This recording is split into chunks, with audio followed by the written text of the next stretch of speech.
Mainly roads ಸರಿ ಸ್ವಲ್ಪ ಈ ಕಡೆ ಅಷ್ಟು ಉತ್ತಮವಾಗಿಲ್ಲ. ಇನ್ನು ಆಸ್ಪತ್ರೆಗಳು ಸ್ವಲ್ಪ ಇದಿದೆ ಅಂದರೆ ಡೆವಲಪ್ಮೆಂಟ್ ಆಗ್ಬೇಕು ಸರ್ ಸ್ವಲ್ಪ.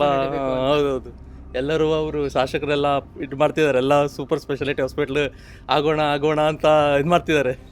ಸ್ವಲ್ಪ ಇದು ಮಾಡ್ಬೇಕು, ಇನ್ನೂ ಹೆಚ್ಚಿನ ಆಸಕ್ತಿ ವಹಿಸ್ಬೇಕು ಅವರು. ಸರ್ ಮತ್ತೆ ಕಂಪನಿ ವ್ಯವಸ್ಥೆ ಕರೆಕ್ಟ್ ಆಗಿಲ್ಲ ಅಂತ ಹೇಳ್ತಾರೆ. ಜಾಬ್ ಬೇಕು ಅಂದ್ರೆ ಗೋವಾ ಗೊತ್ತಿಲ್ಲ ಅದು ಯಾವತ್ತೂ ಇದೆ, 12 ಕಾಲು ಅದು ಯಾವತ್ತೂ ಇರ್ತದೆ ಅದು. ಅಂದರೆ ಅವರಿಗೆ ಏನಾಗಿದೆ, ಗೋವಾ ನಿಯರೆಸ್ಟ್ ಸ್ಟೇಟ್ ಆಗಿದೆಲ್ವಾ, ಅಲ್ಲಿಂದ ಅಪ್ ಆ್ಯಂಡ್ ಡೌನ್ ಮಾಡ್ಲಿಕ್ಕೆ ಈಸಿ ಆಗ್ತದೆ. ಬೇರೆ ಕಡೆ ಆದರೆ ಸ್ವಲ್ಪ ಇದಾಗ್ತದೆ. ಈಗ ನಿಯರೆಸ್ಟ್ ಅಂದ್ರೆ ನಮ್ದು ಹುಬ್ಳಿ, ಮಂಗಳೂರು ಹಿಂಗೆ, ಹೌದಲ್ಲ, ಅಲ್ಲಿ ಸ್ವಲ್ಪ ದೂರ ಆಗ್ತದೆ. ಇದು ಬೆಸ್ಟ್, ಟ್ರೈನ್ ಇದೆ ಅಲ್ವಾ, ಟ್ರೈನ್ ಫೆಸಿಲಿಟಿ ಇದೆ, ಪ್ಲಸ್ ಇದು ಆಗ್ತದೆ. ಕಾರವಾರದಲ್ಲಿ ಇದ್ರೆ ಒಳ್ಳೇದಲ್ಲ ಸರ್? ಕಾರವಾರದಲ್ಲಿ ಭಾಗದಲ್ಲಿ ಒಂದು ಕಂಪನಿ ಆದ್ರೆ ಒಂದು ಕೈಗ ಏನ್ ಬೇರೆ ಪ್ರದೇಶಗಳಾದ್ರೆ ಒಂದು ಯೂಸ್ ಆಗುತ್ತೆ ಇಲ್ಲಿನ ಜನಕ್ಕೆ. ಹೌದು, ಮತ್ತೆ ಆಗ್ಲೇಬೇಕಲ್ಲ ಆಟೋಮೆಟಿಕ್ ಆಗಿ. ಹೌದು, ಈಗ ಯಾರು ಮಾಡೋದು ಯಾರಾಗಿದ್ರೆ ಅವರೇ ಮಾಡ್ಬೇಕಲ್ವಾ, ರಾಜಕಾರಣಿಗಳೇ ಮಾಡಬೇಕು. ಇದಕ್ಕೂ ಮುಂಚೆ MP 6 ಬಾರಿ MP ಇದ್ದವರು ಅನಂತಕುಮಾರ್ ಹೆಗಡೆ ಅವರು ಏನೇನು ಡೆವಲಪ್ಮೆಂಟ್ ಮಾಡಿದ್ರೆ ಸರ್ ಈ ಭಾಗದಲ್ಲಿ? ಅವ್ರು ಮಾಡಿಲ್ಲ ಸರ್ ಹೆಚ್ಚು, ಇನ್ನು ಬರೀ ಇದೇ ಆಗೋಯ್ತು, ಅವ್ರು ರಾಜಕಾರಣಿನೇ ಮಾಡಾಯ್ತು, ಬರೀ ಮಾತಲ್ಲೇ ಆಗೋಯ್ತು ಅವ್ರದ್ದು. ಬೊಗಳೆನೇ ಆಗೋಯ್ತು, ಬರೀ ಅಷ್ಟೇನು ಮಾಡೇ ಇಲ್ಲ ಅವರು. ಆ್ಯಕ್ಚುಲಿ ಅವ್ರು ಮನ್ಸು ಮಾಡಿದ್ರೆ ಎಷ್ಟು ಮಾಡ್ಬೋದಿತ್ತು. ಈಗ ಸಿರ್ಸಿ ಮತ್ತು ಇಲ್ಲಿ ಸೇರಿ ತುಂಬ ಡೆವಲಪ್ಮೆಂಟ್ ಮಾಡ್ಬೋದಾಗಿತ್ತು ಅವರು, ಆದ್ರೆ ಏನೂ ಮಾಡಿಲ್ಲ ಮೋಸ್ಟ್ಲಿ. ಸರ್ ಈಗ MP ಎಲೆಕ್ಷನ್ ಬರ್ತಿದೆ, ಈ ಭಾಗದಲ್ಲಿ ಯಾರು ಗೆಲ್ಲಬಹುದು ಅಂತ ಅನ್ಸುತ್ತೆ? ಮೋಸ್ಟ್ಲಿ ನಿಂಬಾಳ್ಕಳೆ ಗೆಲ್ಬೋದು ಅನ್ಸುತ್ತೆ, ಯಾಕಂದ್ರೆ ಕಾಗೇರಿ ಅವ್ರು ಸ್ವಲ್ಪ ಡೌನ್ ಆಗಿದ್ದಾರೆ ಈಗ, ಅಂದ್ರೆ ಅವ್ರದ್ದು ಇಂಟರ್ನಲ್ ಇನ್ನೂ ಉಂಟು. ಭಾಳ ತಂದ್ರೆ ಫಿಶಿಂಗ್ ಏನಿಲ್ಲ ಅಲ್ಲ, ಈಗ ಏನು ವ್ಯವಸ್ಥೆ ಮಾಡಲಿಲ್ಲ, ಒಂದು ಸಡ್ ಇಲ್ಲ, ಏನಿಲ್ಲ. ಇಲ್ಲಿ ಈ ಬಿಸಿಲಲ್ಲಿ ಇದ್ದೀವಿ, ಕಾಣೋದಿಲ್ಲ. ಈ ಬಲೆ ಕೆಲಸ ಮಾಡಲಿಕ್ಕೆ ಎಲ್ಲ ಎತ್ತಂಗಡಿ ಮಾಡಿದ್ದಾರೆ. ನಮ್ಮದು ಏನೂ ಇಲ್ಲ ಇಲ್ಲಿ.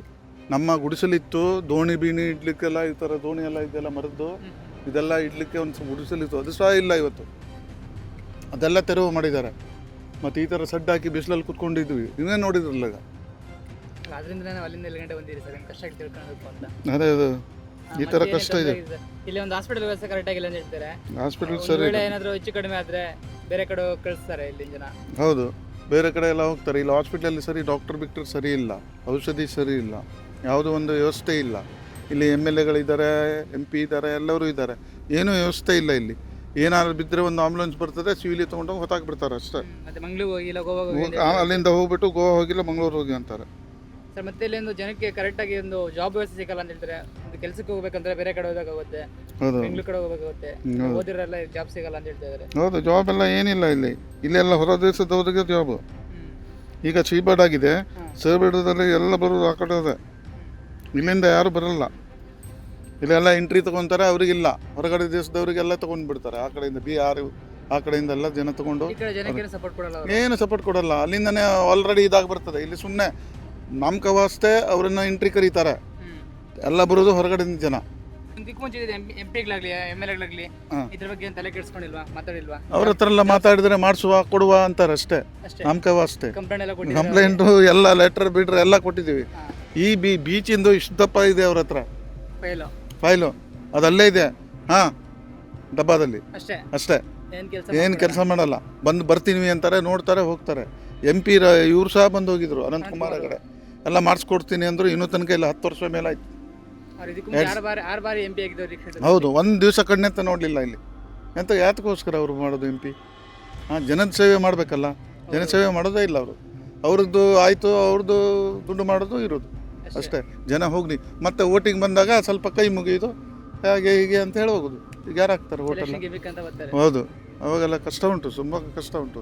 MP ಎಲೆಕ್ಷನ್ ಬರ್ತಿದೆ, ಇವಾಗ ಬಂದೇ ಬರ್ತಾರೆ, ಇದು ಕೇಳ್ತಾರೆ. ಅವ್ರು ಬರ್ತಾರೆ, ಕೇಳ್ತಾರೆ, ಕೇಳಿದ್ಮೇಲೆ ಅಷ್ಟೇ ಮಾಡೋದು ಅವರು, ಮತ್ತೇನಿಲ್ಲ. ಖಂಡಿತ ಮಾಡ್ತೀವಿ ಅಂತಾರೆ, ಅಜ್ಜಿ ಬಾತಿಲ್ಲ, ಗ್ಯಾರಂಟಿ ಕೊಟ್ಟು ಹೋಗ್ತಾರೆ ಇವರು ನಮ್ಮ MLA. ಈಗ ಬಿಸಿಲಾಲ್ಗಳಲ್ಲಿ ನೀರಿಲ್ಲ, ಅಲ್ಲಿ ಭಾಳ ಬರಗಾಲ ಬಂದಿದೆಯಾ. ಯಾರು ಗೆಲ್ಬೋದು ಸರ್? ನಿಮ್ಗೆ ಬಿಜೆಪಿನ ಕಾಂಗ್ರೆಸ್? ಬಿಜೆಪಿನ ಕಾಂಗ್ರೆಸ್? ನಮ್ದು ಕಾಂಗ್ರೆಸ್. ಕಾಂಗ್ರೆಸ್ ಗೆಲ್ಲುತ್ತಾ ಕಡೆಗೆ? ಕಾಂಗ್ರೆಸ್ ಗೆಲ್ತಾ. ಫುಲ್ ಸಪೋರ್ಟ್ ಇದೆ ಆ ಕಡೆಗೆಲ್ಲ? ಇಲ್ಲ, ಭಾಳ ಸಪೋರ್ಟ್. ಯಾರ ಇಲ್ಲಿ ಯಾರು ರಾಜಕಾರಣಿಗಳಿಗೆ ದೊಡ್ಡ ವ್ಯಕ್ತಿ ಕೇಳಿದ್ರೆ ಡೀಟೇಲ್ ಗೊತ್ತಾಗ್ತದೆ. ಲೋಕಲ್ ಜನ ಅಲ್ವಾ, ನಿಮ್ಗೆ ಗೊತ್ತಿರುತ್ತೆ ಅವಶ್ಯಕತೆ ಇದೆ ಅಂತ? ಅವಶ್ಯಕತೆ ಭಾಳಷ್ಟಿದೆ. ಯಾಕಂದ್ರೆ ರೋಡ್ ಕರೆಕ್ಟ್ ಆಗಿಲ್ಲ, ರೋಡ್ ಆಗಲಿ ಅಥವಾ ಇಲ್ಲಿಂದ ಆರ್ಥಿಕ ಪರಿಸ್ಥಿತಿ ಆಗಲಿ. ಸೊ ದನಗಳು ಸಂಜೆ ಅದೇ ದನಗಳು ಗಾಡಿ ಮೇಲೆ ಹತ್ತಿಸ್ಕೊಂಡು ಹೋಗೋದು, ಈ ಮಾಜವಳ್ಳಿ ರೋಡ್ ಆಗಲಿ, ಗೋವಾ ರೋಡ್ ಆಗಲಿ, ಇಲ್ಲ ಆಗಲಿ, ಸೊ ಎಲ್ಲೇ ಆಗಲಿ ದನದ ಸಮಸ್ಯೆ ಜಾಸ್ತಿ, ನಾಯಿಗಳು ಜಾಸ್ತಿ. ಜನರಿಗೆ ಓಡಾಡೋಕ್ಕೆ ಬಿಡುವುದಿಲ್ಲ. ಸಾಕಷ್ಟು ಇದಾವೆ ಹೇಳಕ್ ಹೋದ್ರೆ.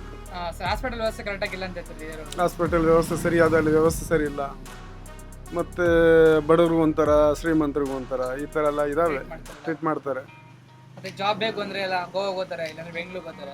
ಹೋಗೋ ಆ ಥರನೂ ಇದೆ. ಇಲ್ಲೊಂದು ಕಂಪನಿ ವ್ಯವಸ್ಥೆ ಕರೆಕ್ಟ್ ಆಗಿಲ್ಲ ಅಂತ ಹೇಳ್ತಾರೆ. ಕಂಪನಿ ಇದೆ, ಅದರೆಲ್ಲ ಅವರ ಕಂಪನಿ ಅಂತ IT ಕಂಪ್ನಿ ಅದು ಆ ಥರ Software companies ಸಾಫ್ಟ್ವೇರ್ ಬೇಕು ಕಂಪ್ನಿ ಅಂತ ಬೇಕು. ಹೌದೌದು. ಸರ್ ಎಲೆಕ್ಷನ್ ಬರ್ತದೆ, MP ಎಲೆಕ್ಷನ್ಸ್. ಈ ಭಾಗದಲ್ಲಿ ಯಾರು ಗೆದ್ರೆ ಡೆವಲಪ್ಮೆಂಟ್ ಆಗ್ಬೋದು? ಯಾರು ಗೆದ್ರೆ ಇಂಪಾರ್ಟೆಂಟ್ ಅಲ್ಲ, ನರೇಂದ್ರ ಮೋದಿ ಗೆದ್ರೆ ಇಂಪಾರ್ಟೆಂಟ್. ನರೇಂದ್ರ ಮೋದಿ ಗೆದ್ರೆ ಇಂಪಾರ್ಟೆಂಟ್. ನಮ್ಮ ಇಲ್ಲಿಕ್ಕಿಂತ ನೋಡೋಕ್ಕಿಂತ ನಮ್ಮ ದೇಶ ಮುಖ್ಯ ನಮಗೆ. ಇಲ್ಲೇನೂ ಅಲ್ಲ, ನಮ್ಮ ದೇಶ ಗಡಿ ಭಾಗ ಚೆನ್ನಾಗಿದ್ರೆ ನಾವು ಇಲ್ಲೆಲ್ಲ ಚೆನ್ನಾಗಿರ್ತೇವೆ ಅಲ್ವಾ. ಅವರು ಗೆದ್ರೆ ಒಳ್ಳೇದು ಅನಿಸುತ್ತೆ ನನಗೆ. ಇಲ್ಲಿ ಯಾರೇ ಬರಲಿ, ಯಾರೇ ಹೋಗ್ಲಿ, ಅವ್ರು ಹೊಟ್ಟೆ ತುಂಬಿಸ್ಕೊಳ್ತಾರೆ, ಅವ್ರ ಮನೆ ತುಂಬಿಸ್ಕೊಳ್ತಾರೆ, ಯಾರಿಗೇನು ಕೊಡಲ್ಲ. ಎಲೆಕ್ಷನ್ ಬಂದಾಗ ಹಾಗೆ ಹೀಗೆ ಅಂತ ಪೋಡಾಡ್ಬಿಡ್ತಾರೆ, ಆಮೇಲೆ ಅದೇ ರಾಗ ಅದೇ ಹಾಡು. ಯೋಜನೆಗಳು ಕರೆಕ್ಟಾಗಿ ಕೊಟ್ಟಿದ್ದಾರೆ, ಬಡವರಿಗೆಲ್ಲ ಯೂಸ್ ಆಗ್ತದೆ. ಎಲ್ಲ ಪಕ್ಷ ಫ್ರೀ, ಕಾಂಗ್ರೆಸ್ ಬರ್ಬೇಕು ರೀ. 2,000 ರೂಪಾಯಿ ಬಸ್ ಫ್ರೀ, ಹಾಂ bus free, current free. Current free. ಮತ್ತೆ ಏನೇನು ಡೆವಲಪ್ಮೆಂಟ್ ಬೇಕು ಈ ಭಾಗಕ್ಕೆ? ಹಾಂ ಇನ್ನು ಏನೇನು ಬೇಕು? ಇಲ್ಲಿ ಏನು ಭಾಳ ತೊಂದರೆ ರೀ ನಮಗೆ. ಎಲ್ಲ ನೀರಿಲ್ಲ ಕುಡಿಯೋಕ್ಕೆ. ಇದು ಸರ್ಕಾರ MP ಕ್ಯಾಂಡಿಡೇಟ್ ಏನು ಮಾಡಿಲ್ವಾ ಇದಕ್ಕೆ ಭಾಗದಲ್ಲಿ? ಇದಕ್ಕೆ ಬಗ್ಗೆ ಏನು ಮಾಡಿದ್ರು? ಏನು ಮಾಡಿಲ್ಲ. ಸಪೋರ್ಟ್ ಮಾಡೋದಾದ್ರೆ ಕಾಂಗ್ರೆಸ್ ಮಾಡ್ತೀವಿ. ಕಾಂಗ್ರೆಸ್ ಮೇನ್ ಅಂದ್ರೆ ನಿರುದ್ಯೋಗ ಸಮಸ್ಯೆ. ನಿರುದ್ಯೋಗ ಸಮಸ್ಯೆ ಫಸ್ಟು ಊರಿನವ್ರಿಗೆ ಕೆಲಸ ಇಲ್ಲ, ಹೊರಗಿನವ್ರಿಗೆ ಕೆಲಸ ಇದೆ ಕರೋದಲ್ಲಿ. ಬಟ್ ನಾನು ಲ್ಯಾಂಡ್ ಲೂಸರೇ, ಎಜುಕೇಟೆಡ್ ಪರ್ಸನ್, ಅನ್ಎಂಪ್ಲಾಯ್ಮೆಂಟು. ಸರ್ ಏನಾಗಿದೆ ನಿಮ್ದು ಎಜುಕೇಶನ್? ನಮ್ದು IT ಆಗಿದೆ, IT ಆಗಿಬಿಟ್ಟು ಡಿಪ್ಲೊಮಾ ಆಗಿದೆ. ಸರ್ ಇಲ್ಲಿ ಸಿ ಬೋರ್ಡಲ್ಲಿ, ನೇವಿಗಳಲ್ಲಿ ಸಿ ಬೋರ್ಡಲ್ಲಿ ನಮ್ಮ ಜಾಗ ಫುಲ್ ಹೋಗಿದೆ. ಫುಲ್ ಆಗಿದೆ. ಫುಲ್ ಹೋಗ್ಬಿಟ್ಟು ಅಲ್ಲಿ ಲ್ಯಾಂಡ್ಲೂರ್ ಸರ್ಟಿಫಿಕೇಟ್ ವ್ಯಾಲ್ಯೂನೇ ಇಲ್ಲ. ಹಾಂ, ಲ್ಯಾಂಡ್ಲೂರ್ ಸರ್ಟಿಫಿಕೇಟ್ ಎಕ್ಸಾಮ್ ಹೋಗಿ ಕೂತ್ಕೊಂಡ್ರೆ ವ್ಯಾಲ್ಯೂನೇ ಇಲ್ಲ. ಇಲ್ಲಿ MLAಗೂ ವ್ಯಾಲ್ಯೂ ಇಲ್ಲ, ಮಂತ್ರಿಗಳಿಗೂ ವ್ಯಾಲ್ಯೂ ಇಲ್ಲ. ಓಟ್ ಹಾಕ್ಲಿಕ್ಕೂ ಅಷ್ಟೇ ಬರ್ತಾರೆ, ಯಾರೂ ಸರ್ ಈ ಸೆಂಟ್ರಲ್ ಗೌರ್ಮೆಂಟ್ ಸಪೋರ್ಟ್ ಮಾಡಿ ಸಿ ಬೋರ್ಡ್ ಮಾಡಿಸಿದ್ದಾರೆ ಇಲ್ಲಿ. ಹೌದು. ಇಲ್ಲಿ ಅನಂತಕುಮಾರ್ ಹೆಗಡೆ ಅವರು 6 ಬಾರಿ MP ಆಗಿದ್ದರು. ಅಟ್ಲೀಸ್ಟ್ ಇದಕ್ಕೆ ಏನಾದರೂ ಒಂದು ಪರಿಹಾರನ ಸಿಗ್ಬೋದಾಗಿತ್ತಲ್ಲ. ಪರಿಹಾರ ಸಿಗ್ಬೋದಾಗಿತ್ತು, ಅವ್ರು ಮನ್ಸು ಮಾಡಿಲ್ಲ. ಅವಶ್ಯಕತೆ ಇಲ್ಲ, ಜನರ ಅವಶ್ಯಕತೆ ಬಗ್ಗೆ. ಇಲ್ಲ. ಮತ್ತು ಇನ್ನೊಂದು ಪ್ಲಸ್ ಅಂದರೆ ನಮ್ಮ ಜನರಿಗೆ ಬುದ್ಧಿ ಇಲ್ಲ ಹೇಳ್ತೀನಿ. ಫಸ್ಟ್ ಆಫ್ ಆಲ್ ಅಂದರೆ ಊರಲ್ಲಿ ಏನು ಡೆವಲಪ್ಮೆಂಟ್ ಅದನ್ನು ಯೂಸ್ ಮಾಡ್ಕೊಳ್ಬೇಕು. ಅದನ್ನು ಜನರು ಸ್ವಲ್ಪ ಅರ್ಥ ಮಾಡ್ಕೊಂಡ್ರೆ ಎಲ್ಲ ಸರಿ ಆಗುತ್ತೆ ಅನ್ಸುತ್ತೆ. ಎಲ್ಲನೂ ರಾಜಕೀಯದ ಈಗ ಅವರು ಮಾತಾಡಬಾರ್ದು. ಜನ ಸಪೋರ್ಟ್ ಮಾಡ್ತಾರೆ, ಯಾವುದು ಡೆವಲಪ್ಮೆಂಟ್ ಬಗ್ಗೆ ನೋಡಿ ಸಪೋರ್ಟ್ ಮಾಡೋದು ಒಳ್ಳೇದಾ? ದುಡ್ಡು ಕೊಡ್ತಾರೆ ಅಂತ ಸಪೋರ್ಟ್ ಮಾಡೋದು ಒಳ್ಳೇದಾ? ಡೆವಲಪ್ಮೆಂಟು ಮೇನ್ ಅಂದರೆ ವರ್ಕು. ಅದೇ ಏನೇನು ಡೆವಲಪ್ಮೆಂಟ್ ಮಾಡಿದ್ದಾರೆ? ರೋಡು, ನೀರು ಬರ್ತಾ ಇರುತ್ತೆ. ವರ್ಕ್ ಬೇಕಾಗಿದೆ ಎಲ್ಲ ಮನುಷ್ಯ. ಫಸ್ಟು ಕೆಲಸ ಇಲ್ಲ ಅಂದ್ರೆ ಕಿಮ್ಮತ್ತಿಲ್ಲ. ಇವಾಗ ನೀವು ರಿಪೋರ್ಟಾಗಿ ವರ್ಕ್ ಮಾಡ್ತಿದ್ದಾರೆ, ನಿಮ್ಗೊಂದು ವ್ಯಾಲ್ಯೂ ಇದೆ. ಇವಾಗ ನಮ್ಗೆ ವ್ಯಾಲ್ಯೂ, ಕೆಲಸ ಇದೆ, ವ್ಯಾಲ್ಯೂ ಇಲ್ಲ ಅಷ್ಟೇ. ವರ್ಕ್ ಇದ್ರೆ ಅಷ್ಟೇ ವರ್ಕ್ ವ್ಯಾಲ್ಯೂ, ಇನ್ನದ್ರ ವ್ಯಾಲ್ಯೂ ಇಲ್ಲ. ಯಾವುದೋ ವಿಷಯ ಇದರಲ್ಲಿ ಇರ್ಬೋದು. ಸರ್, ಈ ಭಾಗದಲ್ಲಿ ಯಾರು ಗೆದ್ದರೆ ಒಳ್ಳೇದಾಗ್ಬೋದು? ಈ ಭಾಗದಲ್ಲಿ ಅದು ಕಷ್ಟ. ಕಷ್ಟ. ಹೌದು. ಇಲ್ಲಿ ಏನು ಡೆವಲಪ್ಮೆಂಟ್ ಮಾಡಲೇ ಇಲ್ಲ. ಅದ್ರ ಸಲುವಾಗಿ ಈ ಸತಿ ನಮಗೆ ಕಾಂಗ್ರೆಸ್ಸೇ ಬೇಕು. ಕಾಂಗ್ರೆಸ್ ಹ್ಞೂ, ಕಾಂಗ್ರೆಸ್ ಪಡೆದ್ರೆ ಒಳ್ಳೇದಾಗುತ್ತೆ. ಹಾಂ, ಒಳ್ಳೇದಾಗ್ಬೋದು ಅಂತ. ಸರ್ ಈ ಬಾರಿ BJP ಕ್ಯಾಂಡಿಡೇಟ್ ಇವರು ಕಾಗೇರಿ ಅವರು, ಅವ್ರ ಬಗ್ಗೆ ಹೇಳಕ್ಕೆ ಇಷ್ಟಪಡ್ತಾರೆ. ಅವರು ಈಗ ಫಸ್ಟ್ ಟೈಮ್ ನಿಲ್ತಾ ಇರೋದು. ಇದಕ್ಕೂ ಮುಂಚೆ ಕೂಡ ಸ್ಪೀಕರ್ ಆಗಿದ್ದವರು, 2 ಬಾರಿ MLA ಆಗಿದ್ದರು ಅಂಕೋಲ ಕ್ಷೇತ್ರಕ್ಕೆ. ಅವ್ರ ಬಗ್ಗೆ ನಮ್ಗೆ ಅಷ್ಟೊಂದು ಇದಿಲ್ಲ ಬಿಡಿ. ಕಾಂಗ್ರೆಸ್ ಕಡೆಯಿಂದ ಹೋಗ್ಲಿ ಅಂಜಲಿ ನಿಂಬಳಕರ್ ನಿಂತಿದ್ದಾರೆ. ಹೌದು, ಅದೇ ಹೊಸಬರಿಗೆ ಒಂದು ಚಾನ್ಸ್ ಕೊಡಬೇಕಲ್ಲ, ಕೊಟ್ಟು ನೋಡುವ. ಸರ್ ಕಾಂಗ್ರೆಸ್ ಆಗಬೇಕು ಅಂತ. ಕಾಂಗ್ರೆಸ್ ಇವ್ರೇನು ಡೆವಲಪ್ಮೆಂಟ್ ಮಾಡಲಿಲ್ಲಲ್ಲ, ಅದ್ರ ಸಲಕ್ಕೆ ಅವ್ರಿಗೆ ಹೊಟ್ಟು ಕೊಡೋದು ನಾವು. ಅವ್ರ ಮೇಲೆ ಡೆವಲಪ್ಮೆಂಟ್ ಆಗ್ಬೋದು. ಆಗ್ಬೋದು. ಕಾಂಗ್ರೆಸ್ 5 ಗ್ಯಾರಂಟಿಗಳು ಕೊಟ್ಟಿದ್ರು, ಯೂಸ್ ಆಗ್ತದೆ ಎಲ್ಲರಿಗೂ. ಹಾಂ, ಎಲ್ಲರೂ ಯೂಸ್ ಆಗುತ್ತೆ. ನಮಗೆ ಗೃಹಲಕ್ಷ್ಮಿ ಬರ್ತಾ ಉಂಟು, ರೇಷನಕ್ಕೆ ಬರ್ತಾ ಉಂಟು, ಕರೆಂಟ್ ಫ್ರೀ ಸಿಗ್ತಾ ಉಂಟು, ಎಲ್ಲ ಫ್ರೀ ಸಿಗ್ತಾ ಉಂಟು ನಮಗೆ. ಡೆವಲಪ್ಮೆಂಟ್ ಆಗುತ್ತೆ. ಹಾಂ, ಆಗ್ತಾ ಇದೆ. ಅವ್ರು ಕೊಟ್ಟಿದ್ದ 5 ಗ್ಯಾರಂಟಿನೂ ಅವ್ರು ಕೊಡ್ತಾ ಇದ್ದಾರೆ. ಅದೇ 2,000 ಯಾವ ಲೆಕ್ಕನೂ ಪಾಪ ಬಡವ್ರ ಮನೇಲಿ ಪರ್ಸೆಂಟೇಜ್ ಮಾಡಿದ ಮಕ್ಕಳಿದ್ದಾರೆ ಅಂಥವ್ರಿಗೆ ಒಂದು ಫ್ರೀ ಎಜುಕೇಶನ್ ಕೊಟ್ಟರೆ ಏನು ಇಂಜಿನಿಯರಿಂಗ್ ಎಲ್ಲ ಮಾಡ್ಲಿಕ್ಕೆ ಆಗೋದಿಲ್ಲ ಬಡವ್ರ ಮಕ್ಕಳಿಗೆ.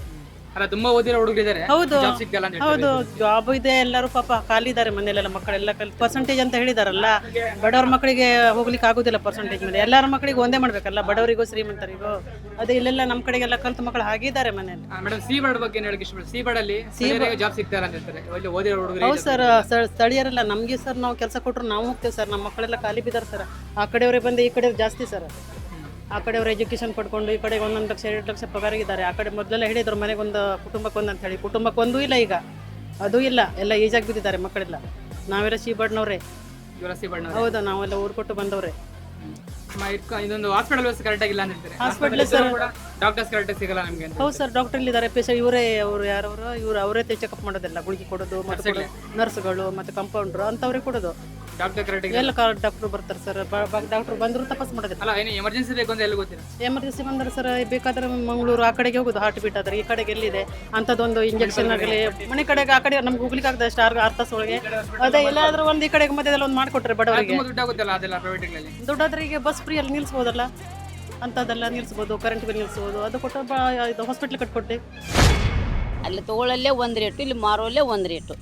10 ರೂಪಾಯಿ ಈ ಬಾಟ್ಲಿ ನೀರಿಗೆ, ಈ ಬಾಟ್ಲಿ ಸಣ್ಣ ಬಾಟ್ಲಿಗೆ 10 ರೂಪಾಯಿ. ನಿಂತ ಗಾಡಿಗೆ 100 ರೂಪಾಯಿ, ಮುನ್ಸಿಪಾಲ್ಟಿಗೆ 300 ರೂಪಾಯಿ. ಒಂದು 100 ರೂಪಾಯಿ ಒಂದು ಎಲ್ಲ ಕೊಡ್ತೀರಾ ಮತ್ತೆ ಏನ್ ತಗೊಂಡ್ತೀರಾ? ಏನು ಮಾಡಕ್ಕೂ ಬರಂಗಿಲ್ಲ, ಮತ್ತೆ ತಲೆ ಹಾಪಕ್ಕೋ ಕೇಳಲ್ವಾ ನೀವು? ಇಲ್ಲ ಕೇಳೋದಿಲ್ಲ, ಏನು ಕೇಳೋದಿಲ್ಲ. ಕೇಳಿಲ್ಲ ಅಂದ್ರೆ ಹೆಂಗೆ ವ್ಯಾಪಾರ ಆಗೋದು? ಅದು ಒಬ್ಬರೇ ಕೇಳಕ್ಕೆ ಬರಂಗಿಲ್ಲ ಅಲ್ರಿ, ಎಲ್ಲ ಸಮಾಜ ಕೇಳ್ಬೇಕು. ಆಮೇಲೆ ಕಾಂಗ್ರೆಸ್ ಗ್ಯಾರಂಟಿ ಕೊಟ್ಟಿದ್ರು, ಕಾಂಗ್ರೆಸ್ ಗ್ಯಾರಂಟಿ ಕೊಟ್ಟಿದ್ರಲ್ಲ, ಮಹಿಳೆ ಬಸ್ ಫ್ರೀ ಬಿಟ್ಟಿದ್ದಾರೆ, ಪೇಮೆಂಟ್ ಕೊಡ್ತಿದ್ದಾರೆ, ಎಲ್ಲ ಯೂಸ್ ಆಗ್ತಾ ಇದೆಯಾ? 2,000 ರೂಪಾಯಿ ಹಾಕ್ಯಾರ. ಬರ್ತಾ ಇದೆಯಾ ಕರೆಕ್ಟ್ ಆಗಿ? ಕರೆಂಟ್ ಬಿಲ್ ಓದ್ತಿದ್ದೀರಾ? ಇಲ್ಲ ಹೋಗೈತ್ರಿ, ಕರೆಂಟ್ ಬಿಲ್ ಹೋಗೈತ್ರಿ, ಬಸ್ ಫ್ರೀ, 2,000 ರೂಪಾಯಿ ಫ್ರೀ ಎಲ್ಲ ಮಾಡ್ಯಾರಿ ಪಾಪ. ಎಲ್ಲ ಅನುಕೂಲ ಆಗಿದೆ. ಮತ್ತು ರೇಷನ್ನಿಗೆ ಹೌದು, ರೇಷನ್ ಕೊಡ್ತಾ ಇದ್ದಾರೆ, ರೇಷನ್ ಅಮೌಂಟ್ ಕೊಡ್ತಾ ಇದ್ದಾರೆ. ಮತ್ತು 80 ರೂಪಾಯಿಗೆ ಫ್ರೀ, 180 ರೂಪಾಯಿ ರೀ ಹಾಂ ಫ್ರೀ ರೀ. 5 ಕಿಲೋ ಅಕ್ಕಿ ಕೊಡ್ತಾರೆ. ಅಮ್ಮ ಯಾರು ಕೊಟ್ಟಾಗ್ತೀರಿ ಈ ಸರಿ? ಯಾರು ಕೊಟ್ಟಾಗ್ತೀರಿ? ಕಮ್ಮಿ ಮಾಡೋದು ಯಾರು ಬೇಡತ್ತ, ಹೌದು ಕರೆ ಕೊಟ್ಟಾರ ನೆನ್ಸ್ಬೇಕಲ್ಲ. ಯಾಕಂದ್ರೆ ಬಡವರಿಗೆ ಹೆಲ್ಪ್ ಮಾಡಿದರೆ. ಹೌದು ಮಾಡೋರು, ಅದಕ್ಕೆ ಮಾಡೋರು. ಈಗ ಯಾರು ನಮಗೆ ನೋಡ್ತಾರ ಅವ್ರನ್ನ ಮಾಡ್ಬೇಕಲ್ರಿ. ಹ್ಞೂ